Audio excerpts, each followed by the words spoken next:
नमस्कार साथियों। हिंदी शिक्षण विधियां पढ़ रहे थे और पहली क्लास में हिंदी शिक्षण एवं विधियों के अंतर्गत हमने हिंदी शिक्षण के साथ में भाषा भाषा शिक्षण और शिक्षण के साथ में दोस्तों भाषा शिक्षण की जो विधियां हैं उनके अंतर्गत हम व्याकरण शिक्षण पढ़ रहे थे।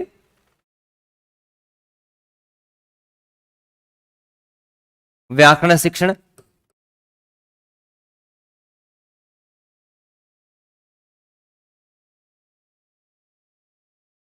और व्याकरण शिक्षण के बारे में हमने ये पढ़ा था कि व्याकरण जो शब्द है ये वी तथा आ उपसर्ग वी तथा आ उपसर्ग संस्कृत की क्री धातु एवं हिंदी के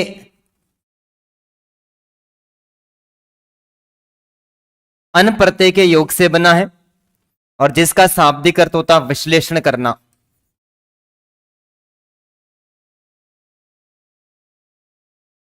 जिसका शाब्दिक अर्थ क्या होता है विश्लेषण करना। अर्थात व्याकरण को हमने पढ़ा था कि व्याकरण एक ऐसा शास्त्र है व्याकरण एक ऐसा शास्त्र है जिसमें बालकों को शब्द की उत्पत्ति का शुद्ध उच्चारण शुद्ध लेखन एवं शुद्ध प्रयोग करना किसके अंतर्गत सिखाया जाता है दोस्तों व्याकरण के अंतर्गत सिखाया जाता है। इसके बाद में हमने पढ़ा कि जो व्यक्ति व्याकरण को जानता है व्याकरण का ज्ञान है उसको व्याकरण कहते हैं। लिंग के आधार पर हिंदी के अंतर्गत व्याकरण शब्द है ये हमेशा एक पुल्लिंग माना जाता है। व्याकरण का जो व्यक्ति ज्ञाता होता है उसको व्याकरण कहते हैं और लिंग के आधार पर हिंदी में व्याकरण शब्द होता है तो ये पुल्लिंग माना जाता है और संस्कृत भाषा में व्याकरण शब्द है ये नपुंसकलिंग माना जाता है। इसके अलावा व्याकरण के ज्ञान के बारे में हमने पढ़ा था कि ये सबसे पहले ज्ञान किसके पास में था व्याकरण का ज्ञान ब्रह्मा के पास में था ब्रह्मा जी के पास में और ब्रह्मा जी ने बृहस्पति को दिया बृहस्पति ने देवराज इंद्र को दिया इंद्र ने भारद्वाज को दिया भारद्वाज ने ज्ञान ऋषि राज को दिया और ऋषि राज से होता हुआ ये ज्ञान किसके पास में आ गया दोस्तों ब्राह्मणों के पास में आ गया। जिस पर जो हमें त्रिमुनि के रूप में पढ़ने को मिलते हैं आचार्य पाणिनि पाणिनि के साथ में कात्यायन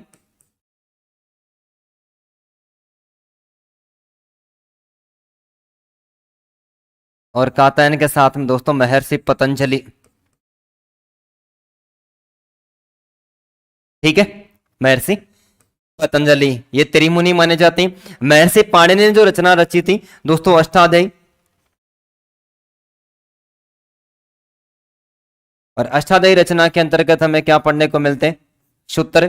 कात्यायन वरुचि ने वार्तिक लिखे थे और महाभाष्य जो रचना है वो महर्षि पतंजलि की जहां पर हमें स्टी पढ़ने को मिलती है। इसके बाद में व्याकरण को परिभाषित करने का कार्य सर्वप्रथम महर्षि पाणिनि और किशोरीदास वाजपेयी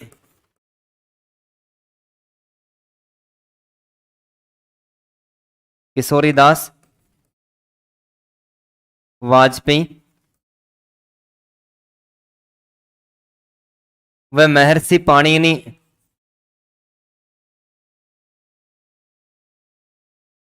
इन्होंने दोस्तों व्याकरण को शब्दानुशासन कहकर पुकारा था। क्या कहकर पुकारा था शब्दानुशासन यानी शब्दों का जो अनुशासित रूप हमें देखने को मिलता है पढ़ने को मिलता है वो किसके अंतर्गत व्याकरण के अंतर्गत। इसके अलावा किशोरीदास वाजपेयी ने व्याकरण को भाषा का भूगोल कहा है। क्या कहा है भाषा का भूगोल और इसके अलावा व्याकरण को मेरुदंड की संज्ञा दी है। किसकी संज्ञा दी है मेरुदंड की संज्ञा। यदि पृथ्वी को अध्ययन करना है तो आपको भूगोल पढ़ना पड़ेगा और आपको भाषा का अध्ययन करना है तो भाषा के अध्ययन के लिए आपको व्याकरण का ज्ञान प्राप्त करना पड़ेगा इसलिए व्याकरण को भाषा का भूगोल।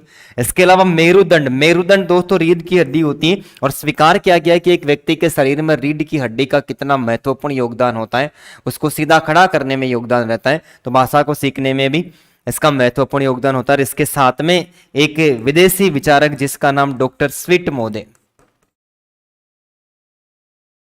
डॉक्टर स्विट महोदय ने व्याकरण को भाषा का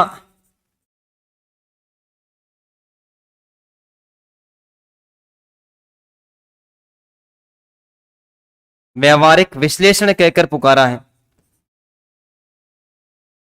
भाषा का व्यवहारिक विश्लेषण कहकर पुकारा है। तो यहां तक दोस्तों हमने अध्ययन कर लिया था। इसके बाद में दोस्तों इस व्याकरण के बारे में हमें पढ़ने को मिलता है कि ऋक् संहिता, ठीक है, ऋक् संहिता, और ऋक् संहिता का उल्लेख हमें ऋग्वेद में मिलता है।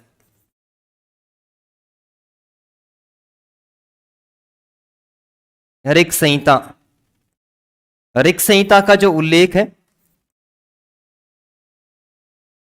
वो किसमें पढ़ने को मिलता है? ऋग्वेद में। और ऋक् संहिता को विश्व का सबसे प्राचीनतम ग्रंथ माना जाता है, सबसे प्राचीनतम ग्रंथ माना जाता है, जिसके अंतर्गत लगभग 1028 के लगभग सूक्त लिखे हुए मिलते हैं। तो दोस्तों ऋक् संहिता में, ऋक् संहिता के अंतर्गत व्याकरण को एक वर्षभ की संज्ञा दी है।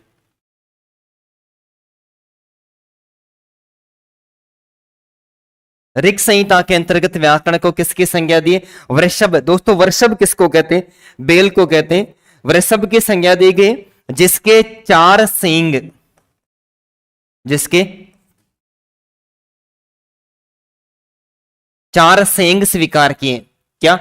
4 सींग। 4 सींगों के अंतर्गत सबसे पहला देखो नाम, नाम के अंतर्गत संज्ञा,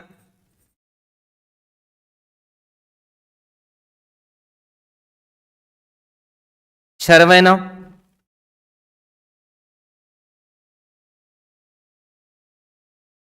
संज्ञा, सर्वनाम, और सर्वनाम के साथ में क्या स्वीकार किया गया? विशेषण। इसके बाद में दूसरा स्वीकार किया दोस्तों आख्या, आख्यात, आख्यात स्वीकार किया गया क्रिया को। आख्यात किसको स्वीकार किया गया? क्रिया को स्वीकार किया। पहला नाम, दूसरा आख्यात, तीसरा उपसर्ग, और उपसर्ग के साथ में दोस्तों चौथा निपात। उपसर्ग और उपसर्ग के साथ में चौथा क्या स्वीकार किया गया? निपात स्वीकार किया गया। ठीक है। ऋक् संहिता के अंतर्गत व्याकरण को किसकी संज्ञा दी है? एक वृषभ की संज्ञा दी है। वृषभ की संज्ञा दी है जिसके 4 सिंह, और 4 सिंह के अलावा दोस्तों 3 पैर स्वीकार किए गए। 4 सिंह और 3 पैर। 3 पैर में भूतकाल, भूतकाल के साथ में वर्तमान काल, और वर्तमान काल के साथ में भविष्यत काल।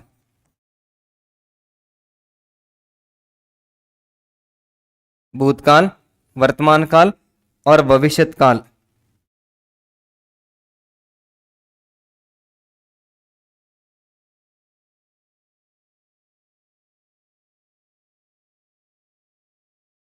भूतकाल, वर्तमान काल और भविष्यत काल, 4 सिंह, इसके अलावा 3 पैर, और 3 पैरों के साथ में दोस्तों यहां पर 2 सिर स्वीकार किए।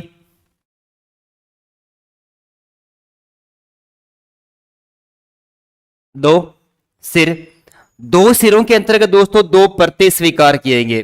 संस्कृत भाषा के 2 परतें स्वीकार किए, जिसमें एक सुप परते और सुप के साथ में एक तिड़ परते। एक सुप परते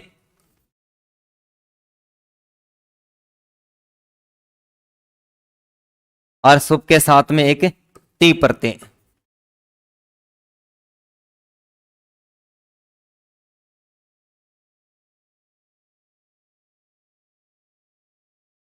ठीक है। और इसके अलावा 2 सिर के अलावा दोस्तों 7 हाथ स्वीकार किए, और ये 7 हाथ के अंतर्गत 7 विभक्तियां स्वीकार की गई है।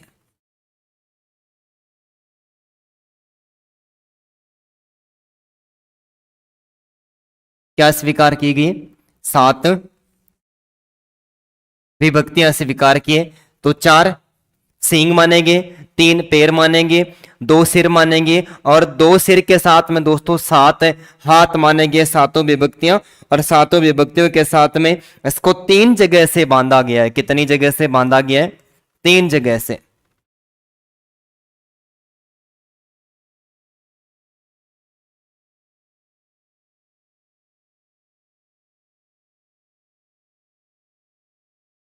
तीन जगह से बांधा गया है, जिसमें उर है, कंठ है और सिर है। उर है, वक्षस्थल, कंठ है और सिर है। दोस्तों सिरे किसको कहते हैं? सिरे काकल को कहते हैं। सिरे किसको कहते हैं? काकल को कहते हैं। तो 3 जगह से इसे बांधा गया। ऋग संहिता के अंतर्गत व्याकरण को एक वृषभ की संज्ञा दी है, वृषभ की संज्ञा दी है। तो दोस्तों 4 सींग, 4 सींग, 3 पैर, 3 पैर के साथ में 2 सिर और 2 सिर के साथ में 7 हाथ और 7 हाथ के साथ में 3 जगहों से क्या किया गया है? 3 जगहों से बांधा गया है। तो यहां पर व्याकरण को किसको, व्याकरण को किसकी संज्ञा दी है? वृषभ। और वृषभ का अर्थ क्या होता है दोस्तों? बैल होता है। क्या होता है? तो 4 सींग के अंतर्गत संज्ञा, नाम, नाम के अंतर्गत संज्ञा, सर्वनाम, विशेषण, आख्यात के अंतर्गत क्रिया और क्रिया के साथ में उपसर्ग और उपसर्ग के साथ में दोस्तों निपात। निपात भी एक प्रकार के अव्यय शब्द माने जाते हैं। वाक्य में किसी भी शब्द का स्थान परिवर्तन करने के बाद में यदि वाक्य के अर्थ में जो शब्द परिवर्तन कर देता है उसे निपात कहते हैं। तो निपात हमने अव्यय और अव्ययकारी शब्दों के अंतर्गत हिंदी व्याकरण में विस्तार पूर्वक अध्ययन किया था।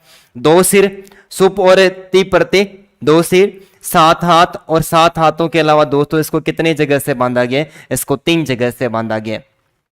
ठीक है। इसके बाद में व्याकरण शब्द की आवश्यकता, कि व्याकरण शब्द की आवश्यकता क्यों है? व्याकरण की आवश्यकता, दोस्तों व्याकरण की जो आवश्यकता है, इस आवश्यकता के संबंध में हमें 3 मत पढ़ने को मिलते हैं। आवश्यकता के संबंध में कितने मत पढ़ने को मिलते हैं? 3 मत।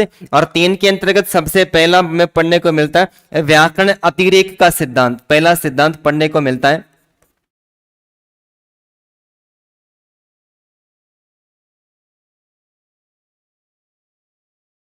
व्याकरण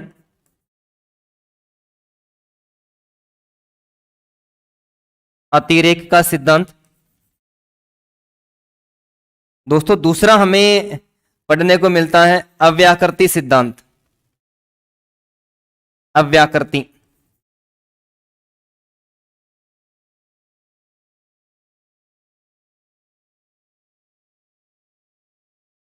और तीसरा यहां पर हमें पढ़ने को मिलता है साचर्य या फिर सहयोग का सिद्धांत। साचर्य या सहयोग का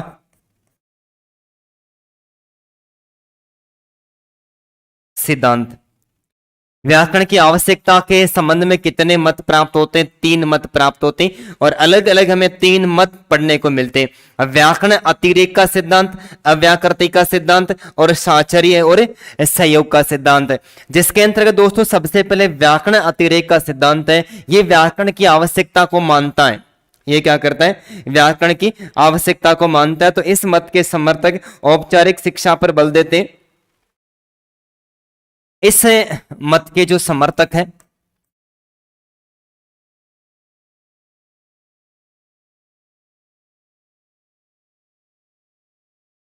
औपचारिक शिक्षा पर बल देते हैं। दोस्तों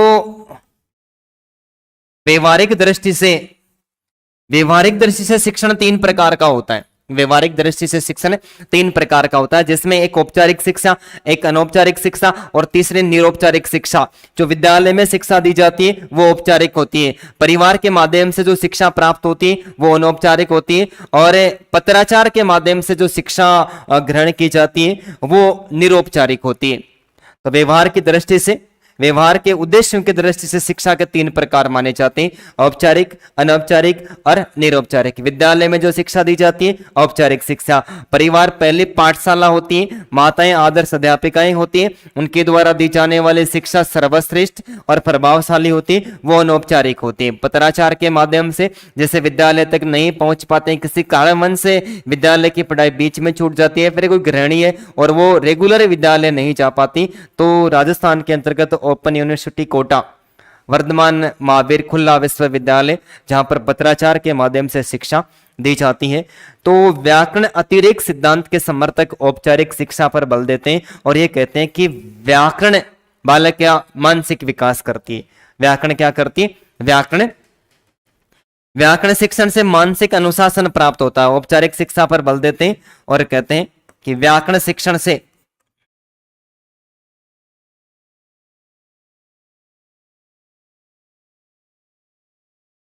मानसिक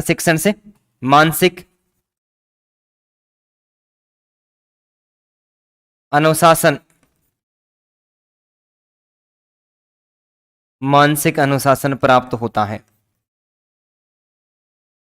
ठीक है। व्याकरण अतिरिक्त सिद्धांत के समर्थक औपचारिक शिक्षा पर बल देते हैं, ये मानते हैं कि व्याकरण शिक्षण से मानसिक अनुशासन प्राप्त होता है, अर्थात सूत्रों के कंठस्थकरण से, सूत्रों के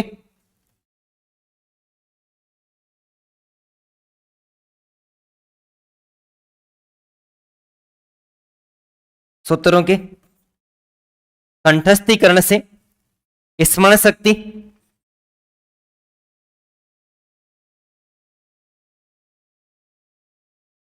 चिंतन शक्ति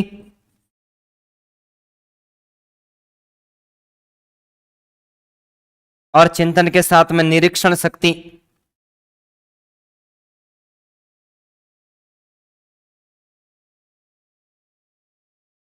का, इन तीनों शक्तियों का क्या होता है दोस्तों? विकास होता है। तीनों शक्तियों का क्या होता है? विकास होता है।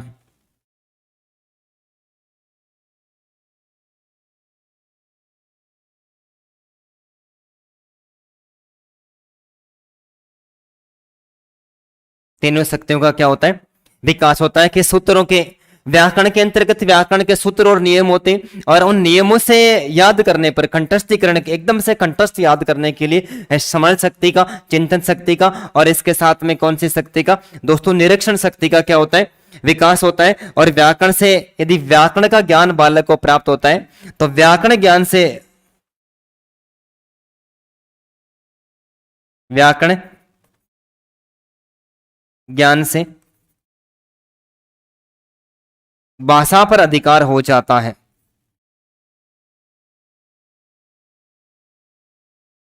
व्याकरण ज्ञान से भाषा पर अधिकार हो जाता है। कहने का मतलब, जिस व्यक्ति को व्याकरण का पूरी तरह से ज्ञान हो जाता है, फिर बोलने का तरीका चेंज हो जाता है, और इसके अलावा भाषा को सीखने के अंतर्गत भी शुद्धता आ जाती है, और अशुद्धिकरण की स्थितियां होती है वो सारी की सारी दूर हो जाती है।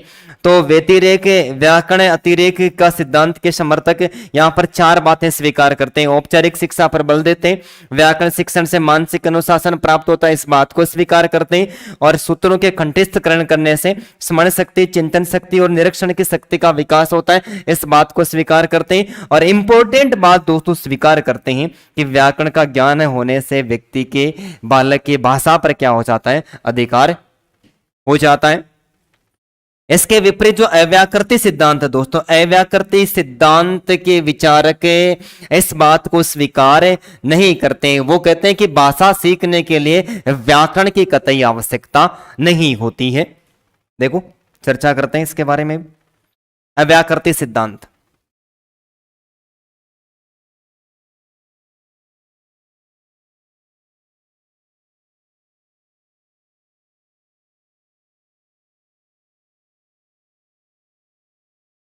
अव्याकृति सिद्धांत के जो समर्थक है दोस्तों, वो पहली बात स्वीकार करते हैं कि व्याकरण शिक्षण की आवश्यकता नहीं है। ये स्वीकार करते हैं कि व्याकरण शिक्षण की आवश्यकता नहीं है।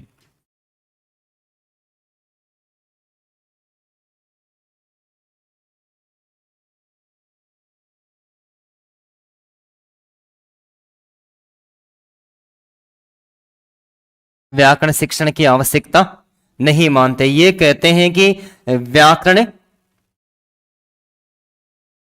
व्याकरण भाषा को सीखने के लिए, किसको सीखने के लिए?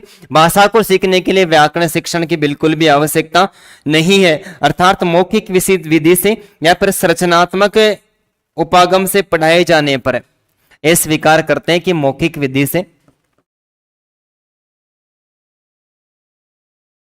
मौखिक विधि से या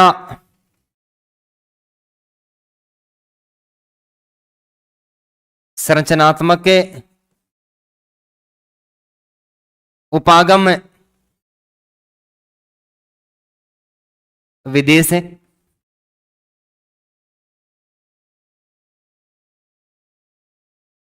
पढ़ाए जाने पर सुनने, बोलने, पढ़ने एवं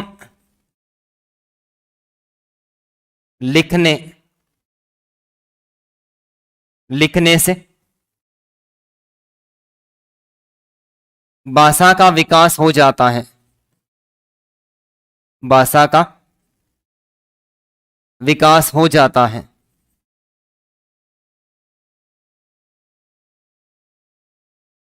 ठीक है। अव्याकृति सिद्धांत के जो समर्थक है दोस्तों, इस बात को स्वीकार करते हैं कि भाषा को सीखने के लिए व्याकरण की कोई आवश्यकता नहीं होती है। यदि अच्छी तरह से पढ़ाया जाए, मौखिक यानी बोलकर सिखाया जाए या फिर विस्तार पूर्वक उसका अध्ययन करवाया जाए, तो सुनने, बोलने, पढ़ने और लिखने से भी व्यक्ति की भाषा का क्या हो जाता है? विकास हो जाता है। व्याकरण की कोई आवश्यकता नहीं होती। व्याकरण अतिरेक सिद्धांत वाले विचारक तो मानते हैं कि भाषा को सीखने के लिए व्याकरण की आवश्यकता होती है, जिससे व्याकरण भाषा पर अधिकार प्राप्त कर लेता है। लेकिन इसे अव्याकृति सिद्धांत के समर्थक इस बात को बिल्कुल भी स्वीकार नहीं करते। अर्थात ये कहते हैं कि भाषा व्याकरण से पहले सीखी जाती है। ये भाषा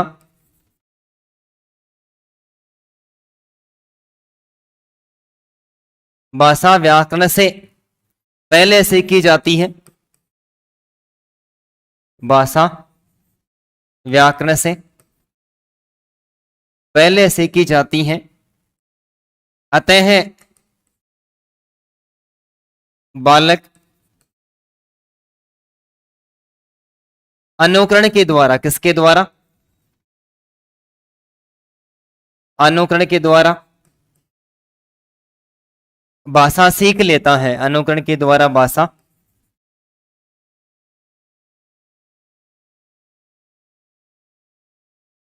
सीख लेता है। ठीक है। ये कहते हैं कि भाषा, जब बालक का जन्म होता है, बालक का जन्म होता है और जिस जगह उसका जन्म होता है वहां की जो स्थानीय भाषा है, जिस जगह जन्म होता है वहां की स्थानीय भाषा है, वो जन्म होने के बाद में अपने आप सीख लेता है। जब वो 6 वर्ष का होता है और औपचारिक शिक्षा प्राप्त करने के लिए जब विद्यालय जाता है, तो विद्यालय में पहली बार उसको व्याकरण पढ़ाई जाती है। वो भी लगभग 6वीं क्लास के, लगभग 4वीं 5वीं 6वीं क्लास के अंतर्गत। पीछे के दशक की बात करें तो वहां पर 6वीं क्लास के अंतर्गत, वर्तमान में 3री 4वीं क्लास के बाद में उसको व्याकरण का सामान्य ज्ञान, 3री क्लास से व्याकरण का सामान्य ज्ञान है वो देना शुरू कर दिया जाता है। तो भाषा, बालक जिस प्रकार के माहौल में रहता है, जिस प्रकार के वातावरण में रहता है, उस भाषा का तो ज्ञान वो बिना किसी व्याकरण के प्राप्त कर लेता है। कहने का मतलब ये कि किसी बालक का जन्म राजस्थान में होता है और जन्म होने के बाद में यदि उसको इंग्लैंड भेज दिया जाए और 5 वर्ष के बाद में दोस्तों उसको वापस लाया जाता है, तो वो बालक मारवाड़ी नहीं बोलेगा।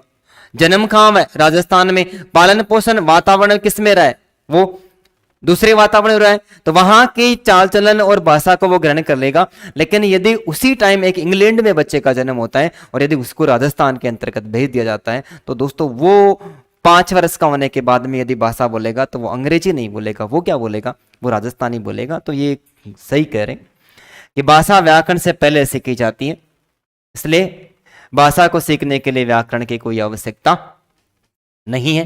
इसके अलावा बात करते हैं कि व्याकरण अत्यधिक दुरू है। व्याकरण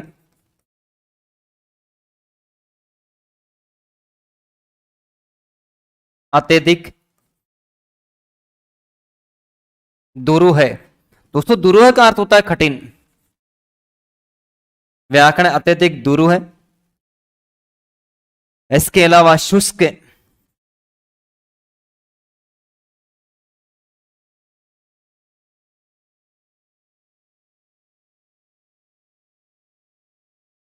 शुष्क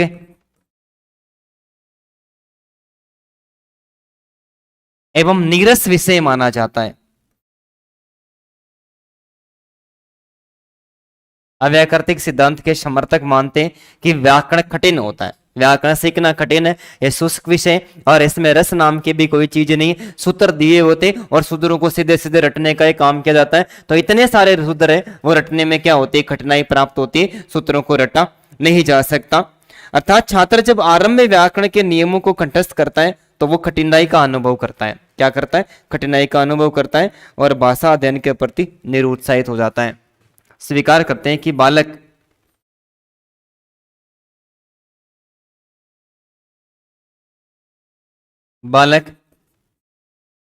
जब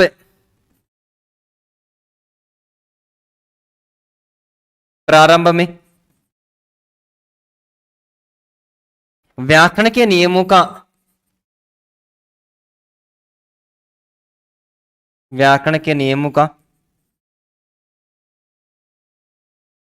अध्ययन करता है,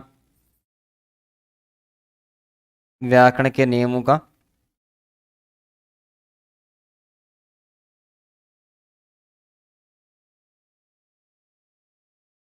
अध्ययन करता है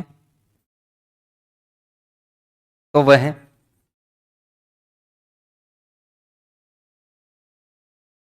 कठिनाई का अनुभव करता है,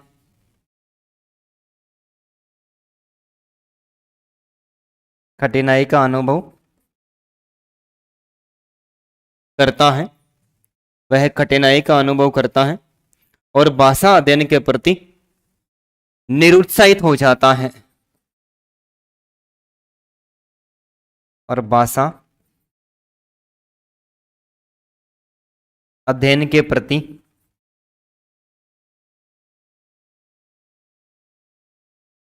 निरुत्साहित हो जाता है।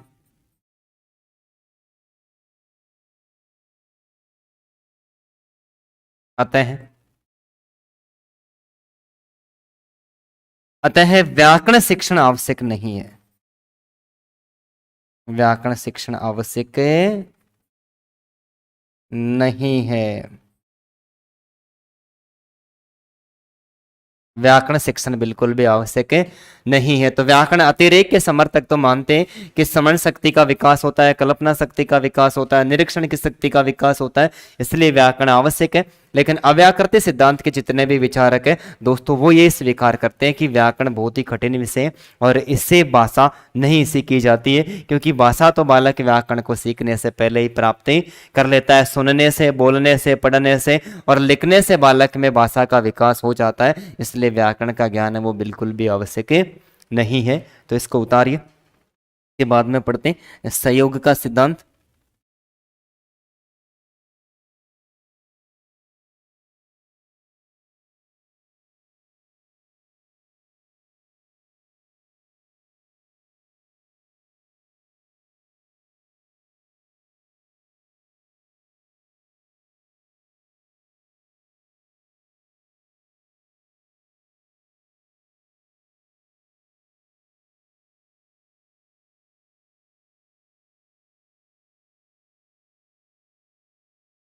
तीसरा जो सिद्धांत है दोस्तों वो पढ़ने को मिलता है हमें सहयोग का सिद्धांत।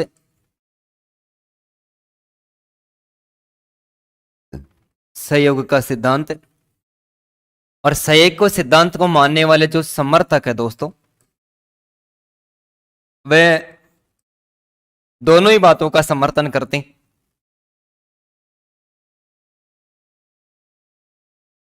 दोनों ही बातों का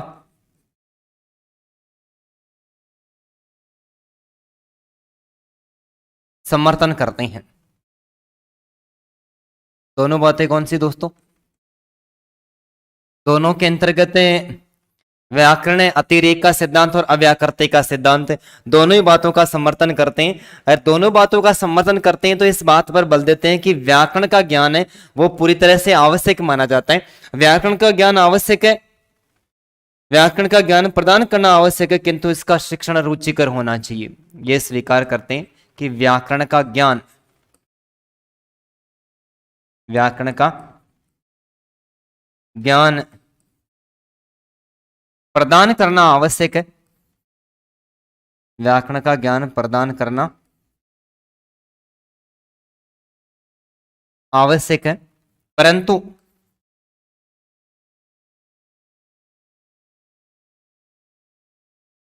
व्याकरण का शिक्षण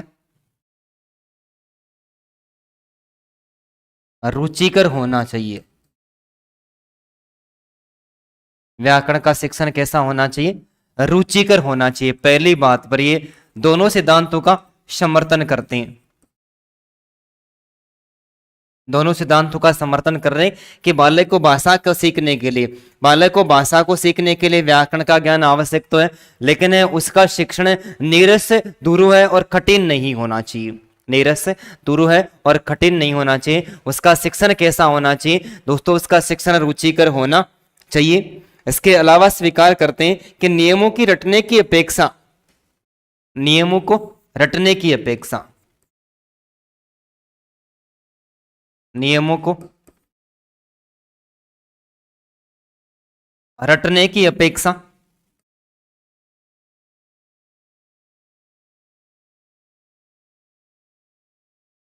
व्याकरण के प्रयोग पर बल देना चाहिए। रटने की अपेक्षा व्याकरण के प्रयोग पर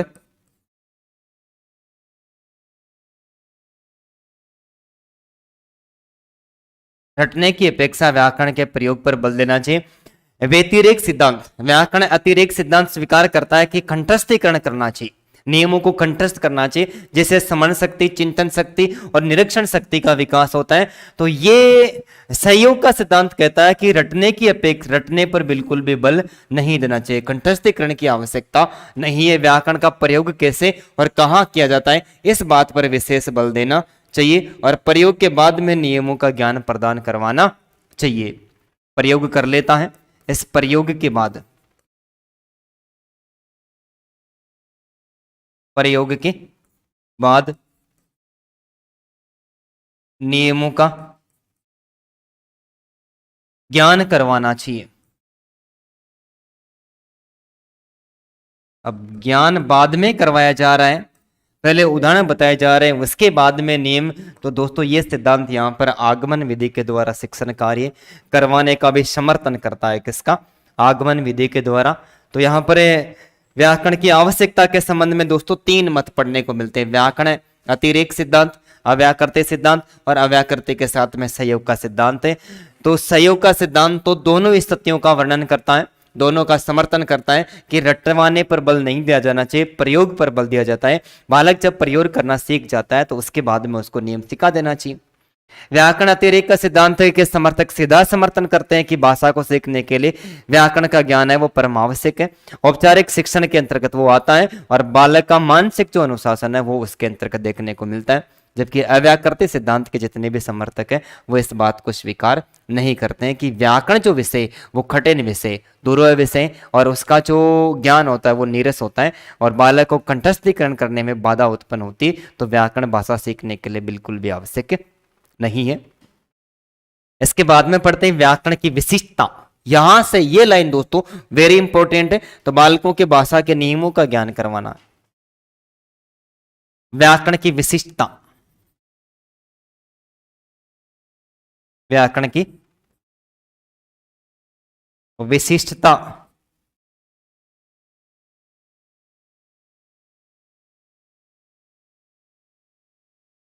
व्याकरण की विशिष्टता।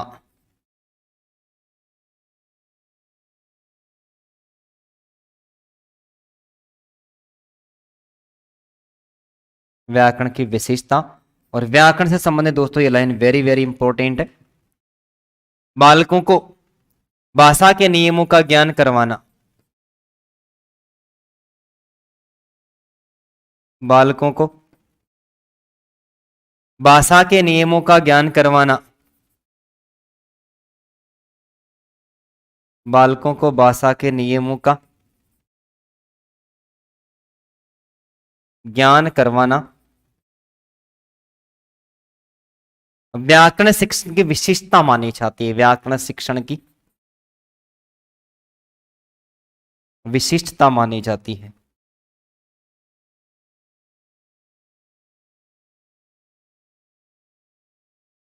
व्याकरण शिक्षण की विशिष्टता मानी जाती है।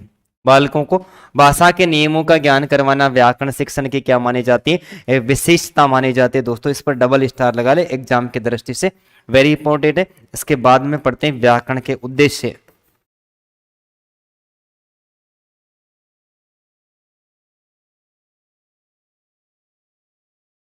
व्याकरण के उद्देश्य, पहला उद्देश्य पढ़ने को मिलता है बालकों को भाषा के नियमों का ज्ञान करवाना।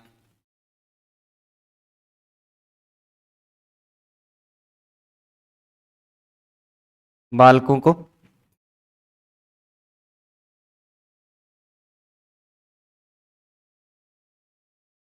भाषा के नियमों का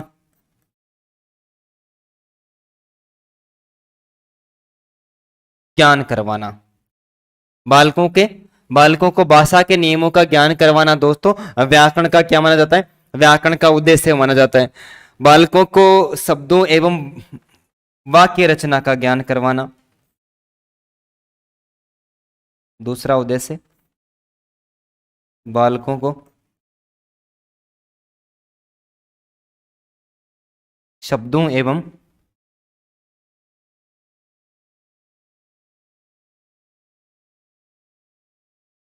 वाक्य रचना का ज्ञान करवाना। शब्दों का और वाक्य रचना का ज्ञान करवाना में दोस्तों व्याकरण शिक्षण की, तो व्याकरण शिक्षण के अंतर्गत व्याकरण के मुख्य रूप से जो अंग पढ़ते हैं वो तीन माने जाते हैं, जिसमें वर्ण विचार, शब्द विचार और वाक्य विचार। वर्ण विचार, शब्द विचार और वाक्य विचार, और वाक्य विचार के साथ में पद विचार। ठीक है, चार अंग माने जाते हैं, सॉरी तीन की जगह चार माने जाते हैं। तो वर्ण विचारों का और वाक्य विचार, शब्द विचार और पद विचारों का ज्ञान है वो किसके अंतर्गत किया जाता है? दोस्तों व्याकरण शिक्षण के अंतर्गत करवाया जाता है। इसके अलावा तीसरा, बालकों को शब्द रूप एवं धातु रूप का ज्ञान करवाना।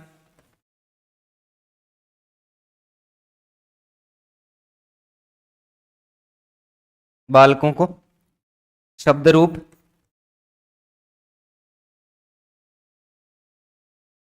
एवं धातु रूप का ज्ञान करवाना।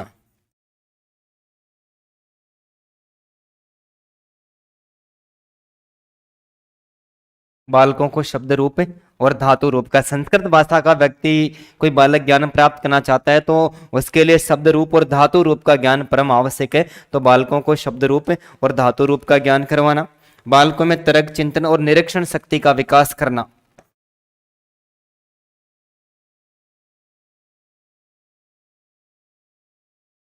बालकों में तर्क,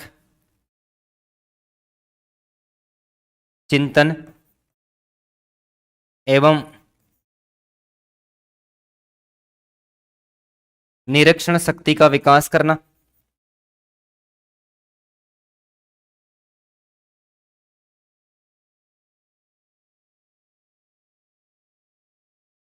निरीक्षण शक्ति का विकास करना। तो बालकों को भाषा के नियमों का ज्ञान करवाना तो दोस्तों व्याकरण शिक्षण की विशेषता मानी जाती है। बालकों को भाषा के नियमों का ज्ञान करवाना, शब्द, वर्ण, वाक्य का ज्ञान करवाना, शब्द रूप, धातु रूप का ज्ञान करवाना, तर्क, चिंतन और निरीक्षण की शक्ति का विकास करना भी व्याकरण का क्या माने जाते हैं? उद्देश्य माने जाते हैं। तो उतारिए, इसके आगे एक दो उद्देश्य और बच के उनके बारे में भी पढ़ते हैं।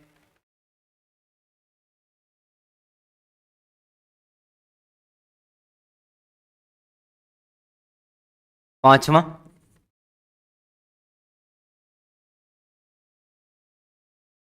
बालकों को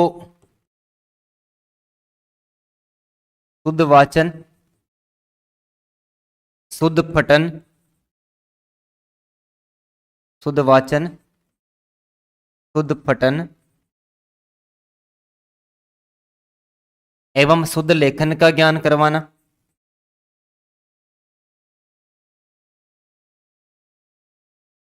शुद्ध लेखन का ज्ञान करवाना।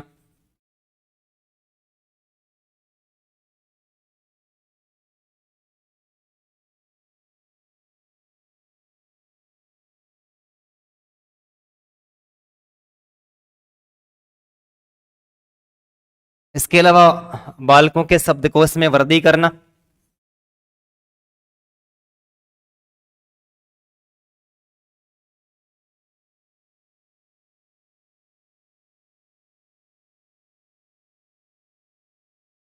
बालकों के शब्दकोश में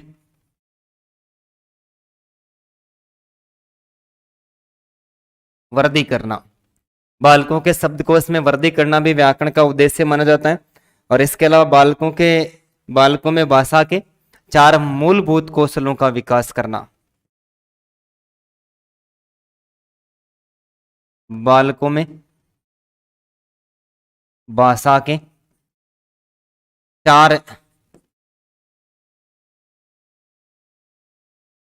मूलभूत कौशलों का विकास करना।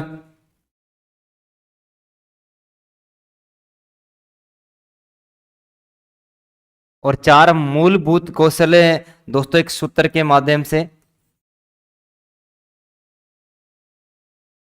सुबोपली सुनना, लिसन, बोलना, स्पीक,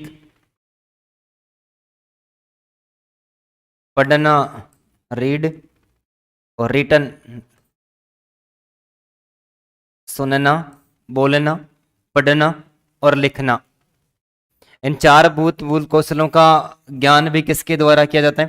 व्याकरण। यहां पर हमने पहले पढ़ा था कि मारिया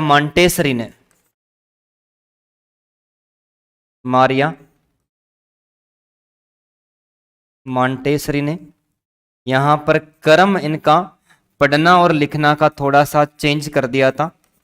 सुनना, बोलना, लिखना और पढ़ना। तो इस बात को ध्यान रखोगे। वास्तविक व्याकरण के अनुसार जो कौशल है उसमें सुनना, बोलना, पढ़ना और लिखना, जबकि मारिया मॉन्टेसरी के अनुसार सुनना, बोलना और उन्होंने लिखना को पढ़ने से पहले स्थान दे दिया है। तो इसमें थोड़ा सा परिवर्तन कर दिया है। इसके बाद में व्याकरण शिक्षण की विधियां।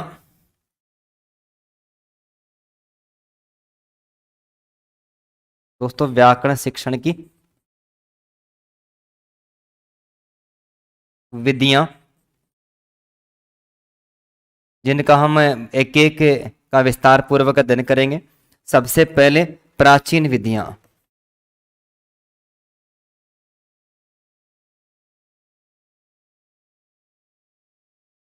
प्राचीन विधियों में सबसे पहले आगमन विधि,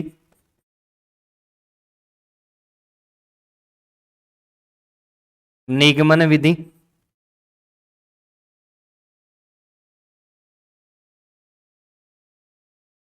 परायण विधि,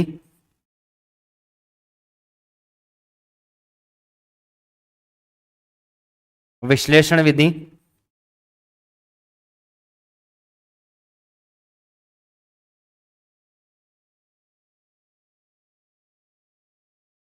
संश्लेषण विधि,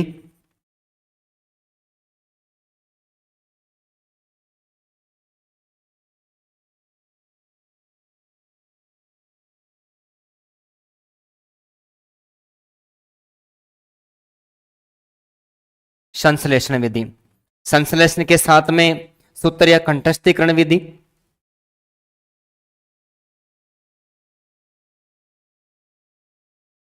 सूत्र या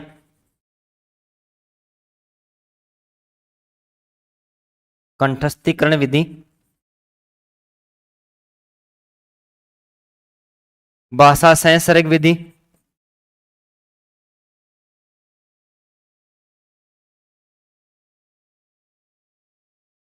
भाषा संसर्ग विधि, भाषा संसर्ग के साथ में दोस्तों व्याख्या विधि,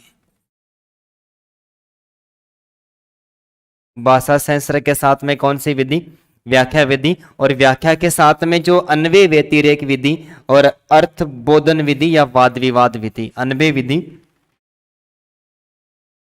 अन्वय व्यतिरेक विधि, अन्वय व्यतिरेक,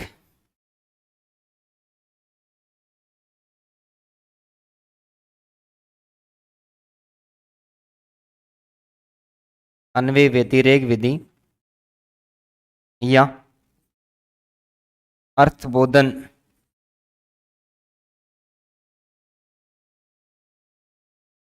या वाद विवाद विधि, अर्थबोधन या वाद विवाद विधि। तो 10 विधियां दोस्तों प्राचीन विधियां, आगमन, निगमन, प्रैण विधि, विश्लेषण संश्लेषण विधि, सूत्र या कंठस्थीकरण विधि, भाषा संसर्ग विधि, व्याख्या विधि, अन्वय व्यतिरेक विधि और अर्थबोधन या फिर वाद विवाद विधि। इसके अलावा नवीन जो विधि है, उस नवीन विधियों के अंतर्गत दोस्तों हमें आगमन, निगमन, समवाय, साचार्य और पाठ्य पुस्तक विधि, नवीन विधियां।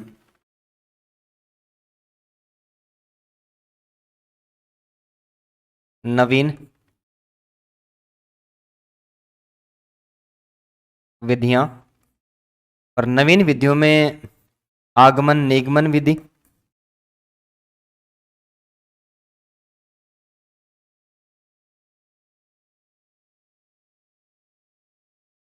सहयोग व साचार्य विधि,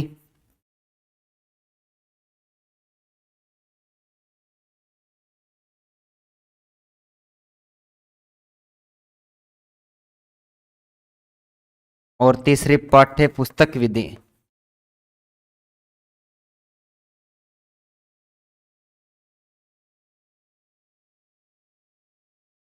और पाठ्य पुस्तक के साथ में दोस्तों अन्य विधियां,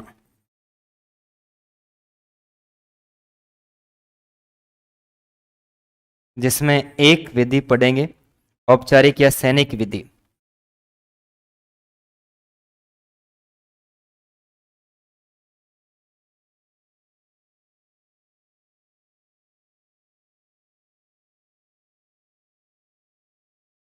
औपचारिक या सैनिक विधि। तो आगमन, निगमन, सहयोग, साचार्य और पाठ्य पुस्तक विधि, ये नवीन विधियां। और इसके अलावा औपचारिक नहीं दोस्तों, अनौपचारिक,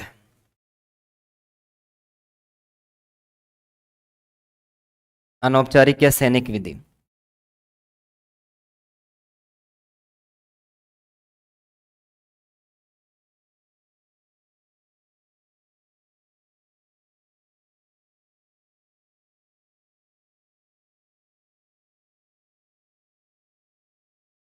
तो 10 और 4 कितने हो गए दोस्तों, 14। ये व्याकरण शिक्षण की विधियां मानी जाती है। और ये विधियां दोस्तों केवल एक सब्जेक्ट की नहीं है, ये सारे सब्जेक्टों की सम्मिलित रूप से शिक्षण विधियां हैं, जिनका विस्तार पूर्वक अध्ययन करेंगे। आपको एक ही क्लास के अंतर्गत सारे सब्जेक्टों की शिक्षण विधियां वो पढ़ने को मिलेगी।